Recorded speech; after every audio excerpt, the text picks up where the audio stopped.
بسم اللہ الرحمن الرحیم۔ شروع کرتا ہوں اللہ کے نام سے جو بے انتہا مہربان نہایت رحم کرنے والے ہیں۔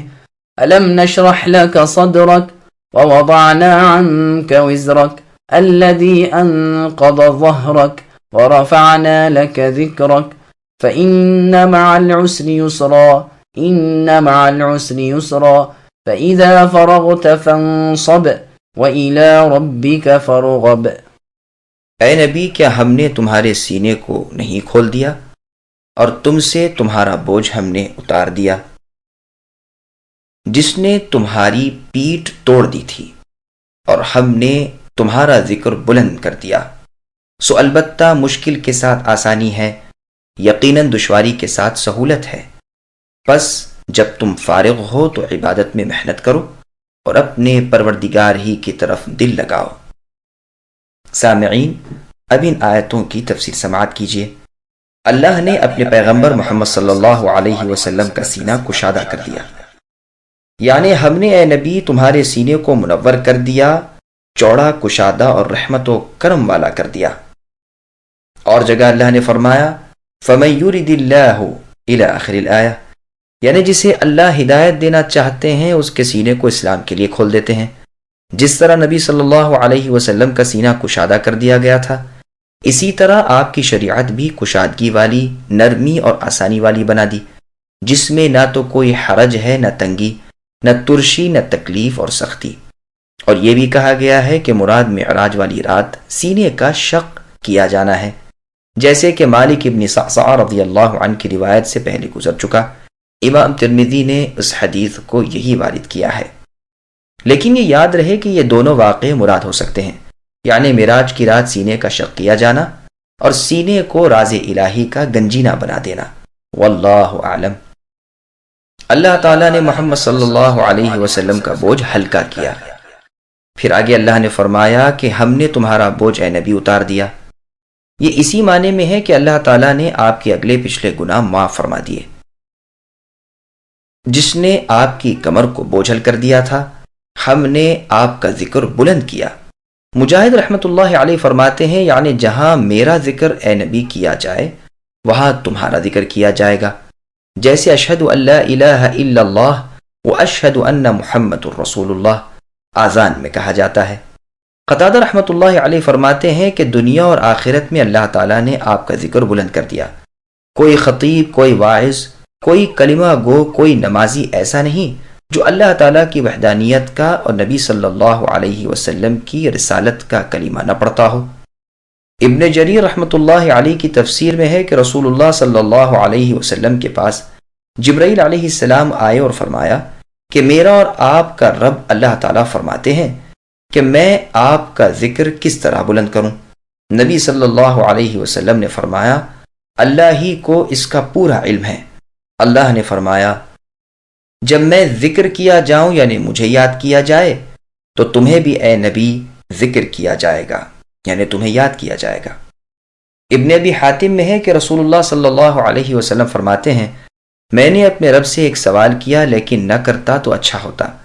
میں نے کہا اے اللہ، مجھ سے پہلے نبیوں میں سے کسی کے لیے آپ نے ہوا کو تابع دار کر دیا تھا، کسی کے ہاتھوں مردوں کو زندہ کر دیا تھا، تو اللہ تعالیٰ نے مجھ سے فرمایا کیا تمہیں میں نے یتیم پا کر جگہ نہیں دی؟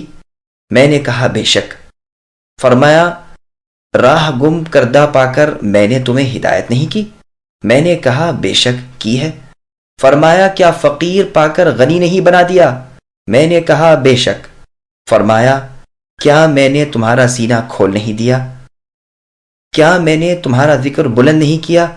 میں نے کہا بے شک کیا ہے۔ نبی صلی اللہ علیہ وسلم کا نام زندہ رہے گا۔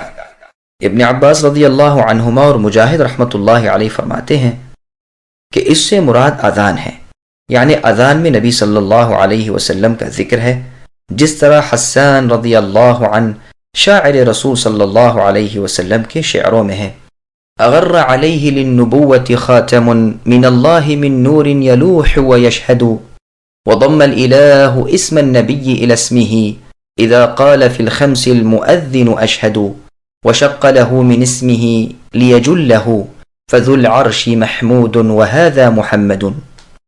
یعنی اللہ تعالیٰ نے مہر نبوت کو اپنے پاس کا ایک نور بنا کر آپ پر چپکا دی جو آپ کی رسالت کی گواہ ہے۔ اپنے نام کے ساتھ اپنے نبی کا نام ملا لیا، جبکہ 5 وقت مؤذن اشہد کہتا ہے۔ نبی صلی اللہ علیہ وسلم کی عزت و جلال کے اظہار کے لیے اپنے نام سے نبی صلی اللہ علیہ وسلم کا نام نکالا۔ دیکھو وہ عرش والے اللہ محمود ہیں اور نبی صلی اللہ علیہ وسلم محمد ہیں۔ اور لوگ کہتے ہیں کہ اگلوں پچھلوں میں اللہ تعالیٰ نے آپ کا ذکر بلند کیا، اور تمام انبیاء علیہم السلام سے روز میثاق میں عہد لیا گیا کہ وہ نبی صلی اللہ علیہ وسلم پر ایمان لائیں اور اپنی اپنی امتوں کو بھی آپ پر ایمان لانے کا حکم کریں۔ پھر آپ کی امت میں آپ صلی اللہ علیہ وسلم کے ذکر کو مشہور کیا کہ اللہ کے ذکر کے ساتھ آپ کا ذکر کیا جائے۔ سرسری رحمۃ اللہ علیہ نے کتنی اچھی بات بیان فرمائی ہے۔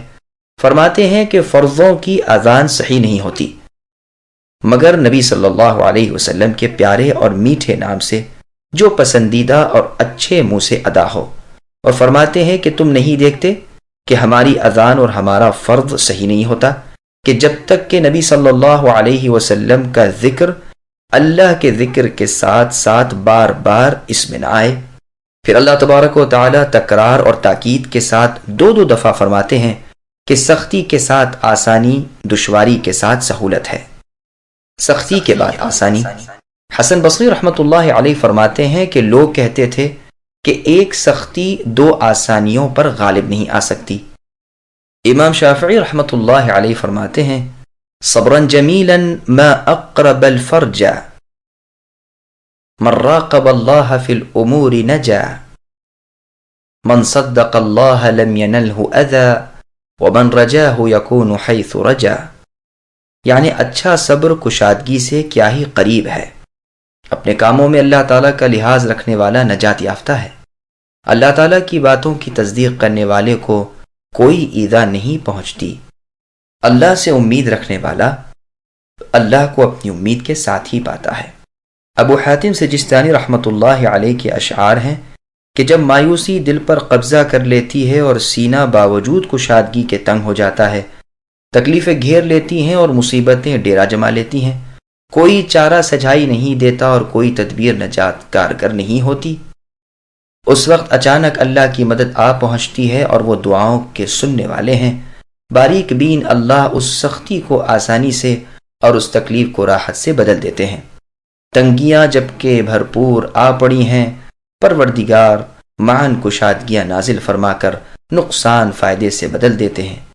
کسی اور شاعر نے کہا وَلَرُبَّ نَازِلٍ يَضِيقُ بِهِ الْفَتَى ذَرْعًا وَعِنْدَ اللَّهِ مِنْهَا الْمَخْرَجُ كَمُلَتْ فَلَمَّا اسْتَحْلَمَتْ حَلَقَاتُهَا فَرَجَتْ وَكَانَ يَظُنُّهَا لَا تَفْرُجُ، یعنی بہت سی ایسی مصیبتیں انسان پر نازل ہوتی ہیں جن سے وہ تنگ دل ہو جاتا ہے، حالانکہ اللہ کے پاس ان سے چھٹکارا بھی ہے۔ جب یہ مصیبتیں کامل ہو جاتی ہیں اور زنجیر کے حلقے مضبوط ہو جاتے ہیں اور انسان گمان کرنے لگتا ہے کہ بھلا اب یہ کیا ہٹے گی، کہ اچانک اللہ رحیم و کریم کی شفقت بھری نظریں پڑتی ہیں اور اس مصیبت کو اس طرح اللہ دور کر دیتے ہیں کہ گویا آئی ہی نہ تھی۔ اس کے بعد اللہ تعالیٰ ارشاد فرماتے ہیں جب تم اے نبی دنیاوی کاموں سے اور یہاں کے اشغال سے فرصت پاؤ تو ہماری عبادتوں میں لگ جاؤ اور فارغ البال ہو کر دلی توجہ کے ساتھ ہمارے سامنے عاجزی میں لگ جاؤ، اپنی نیت خالص کر لو، اپنی پوری رغبت کے ساتھ ہماری جناب کی طرف متوجہ ہو جاؤ۔ اسی معنی کی وہ حدیث ہے جس کی صحت پر اتفاق ہے، جس میں ہے کہ کھانا سامنے موجود ہونے کے وقت نماز نہیں، اور اس حالت میں بھی کہ انسان کو پاخانہ پیشاب کی حاجت ہو، یعنی ان دونوں سے فارغ ہو کر پھر آدمی نماز پڑھے۔ اور حدیث میں ہے صحیح بخاری کی کہ جب نماز کھڑی کی جائے اور شام کا کھانا سامنے موجود ہو تو پہلے کھانے سے فراغت حاصل کر لو۔ مجاہد رحمۃ اللہ علیہ اس آیت کی تفسیر میں فرماتے ہیں کہ جب دنیا کے معاملے سے فارغ ہو کر نماز کے لیے کھڑے ہو تو محنت کے ساتھ عبادت کرو اور مشغولیت کے ساتھ رب کی طرف توجہ کرو۔ ابن مسعود رضی اللہ عنہ فرماتے ہیں کہ جب فرض نماز سے فارغ ہو تو تہجد کی نماز میں کھڑا ہو عبداللہ بن مسعود رضی اللہ عنہ فرماتے ہیں کہ نماز سے فارغ ہو کر بیٹھے ہوئے اپنے رب کی طرف توجہ کرو۔ عبداللہ بن عباس رضی اللہ عنہما فرماتے ہیں کہ یعنی اس سے مراد دعا کرو۔ زید ابن اسلم اور ضحاک رحمۃ اللہ علیہما فرماتے ہیں کہ جہاد سے فارغ ہو کر اللہ کی عبادت میں لگ جاؤ۔ امام سفیان ثوری رحمۃ اللہ علیہ فرماتے ہیں کہ اپنی نیت اور اپنی رغبت اللہ ہی کی طرف رکھو۔ سامعین، الحمدللہ سورہ الم نشرح کی تفسیر مکمل ہوئی۔